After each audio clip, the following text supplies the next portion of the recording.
You know, there'd be these metal pins in there, and this would pull those pins out of the cremated remains.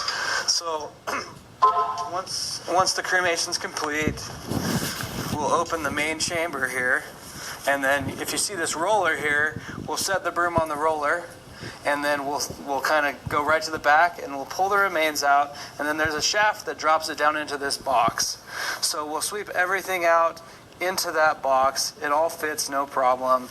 I mean, less than half of that box is full, but it funnels down into there. So we usually start with the bigger broom there, and then we use that flatter, kind of looks like a garden hoe, but it kind of pulls everything that we can get off of the floor into that box. Another item in this room here is our refrigeration, and we have to keep it at a temperature where the body won't break down at all. So right now it shows it at 36 degrees.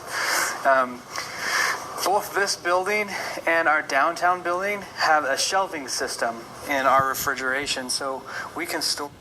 We put our paperwork that's called a receipt of human remains, so it lists their name, the date they came into our care, where we picked them up from, what funeral director picked them up, and who authorized the cremation, date, time the cremation started, and what disc number they are, which is this disc right here.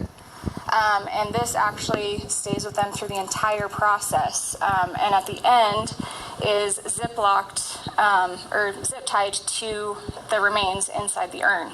So this, tracking it the whole time. Yep, so we're tracking it the whole time so that people can feel more comfortable that we are, you know, properly taking care of their loved ones, and that we put just as much care into them as we would our own families. So we try to keep that on every step of the way, and then even inside the urn, we place paperwork inside with their loved ones, name, date of birth, everything, all that information, so that is inside to identify. So if anything ever happens to the urn, that somehow if it's misplaced or anything like that, because we've had people have urns come back to them from that they've left in homes that they've moved into, that they brought it to us because it had our paperwork inside.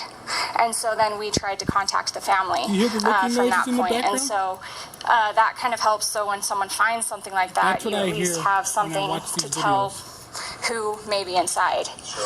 And so once the process is complete in here, through the video these are the tools that are used, and then simultaneously electrocuting my genitals forward out of the retort. But once while I try we to take watch them out these of videos. the retort, it comes into our processing room, and this is the machine. The bone fragments are placed in this tray here. If you hear those clicking noises, you're not supposed to watch that video. That's what they just told me in my ears. So hip implants, knee implants, anything like that, any screws, plates, and things like that. We pull them out and we actually recycle them, so that everything you're getting back is just the bone fragment or the bones of your loved one. We're not giving you any of the metal or anything like that. I'm going to play this back and see.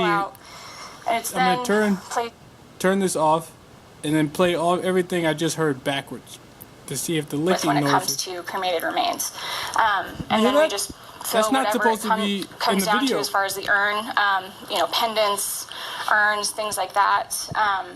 Once we have it. All right, let's find out. I'll let you. If I post this, it's because I can hear the licking noises on the camera I'm holding.